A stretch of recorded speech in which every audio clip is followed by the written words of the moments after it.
Welcome to your first geometry video of the year. I know you're excited. This is section 1.1 where we deal with nets and drawings for visualizing geometry. In geometry, we deal with a lot of shapes. There will be significantly more shapes than in previous math classes that you have had. This is just a small sampling of all the shapes we will cover this year.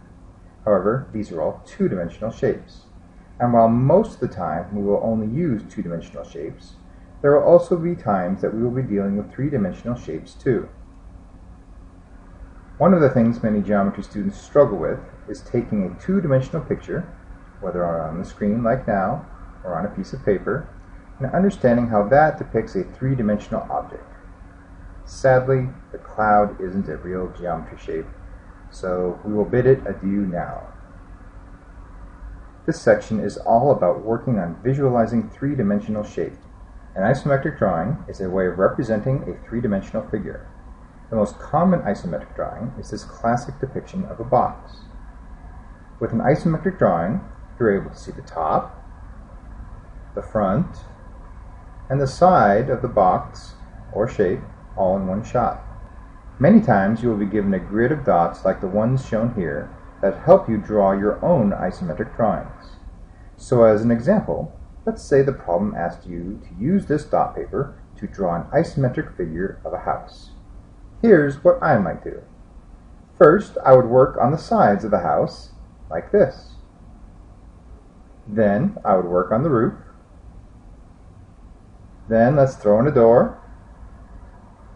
Heck, let's add a chimney. I should erase that blue line behind the chimney. And now let's add in a few windows. And there we go. There's my isometric drawing of a house. Now it's time to start dealing with nets. This is an old term, dating to the 16th century, and I have put a definition on the screen for you. But like many things we will do this year, the formal definition isn't as useful as seeing it in action. So let's look at some examples. The pattern on the left is the net. It can be cut out, folded along the lines, and then taped together to form the cube on the right. There is often more than one way to have a net that results in the same object. Both of these nets can successfully create that cube. How many distinct ways do you think there is to make a net that will form a cube? Do you have a guess in mind? The answer is 11. Now let's do something different than a cube. This time, the net on the left can be cut out and folded to form the square pyramid to the right. Now I'm going to show you these nets in action. First up, the cube. I showed you what the cube net looked like on the screen. Now let's see it actually work. Watch the sides fold up along the indentations, and voila, a cube.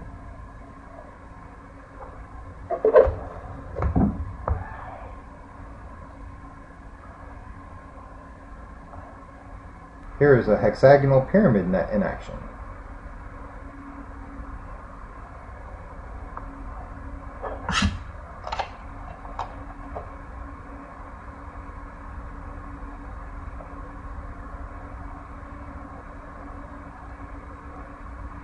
Now we have a pentagonal prism.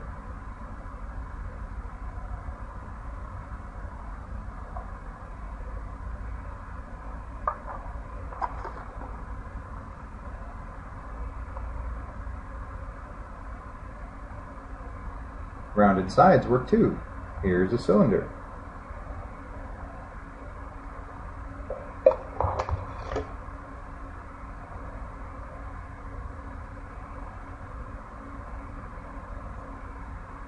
And now a cone.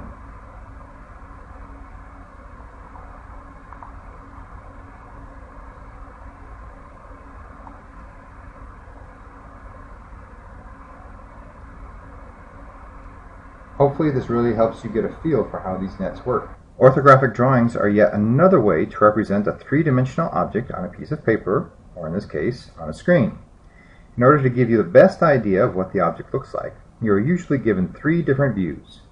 One view or picture of what it looks like from the top, one view of what it looks like from the front, and then one view of what it looks like from the side, either the left side or the right side, although the right side is more common. This is another case where seeing an example will help make more sense of it. On this page you can see an orthographic drawing of an Italian military plane that's used primarily for training.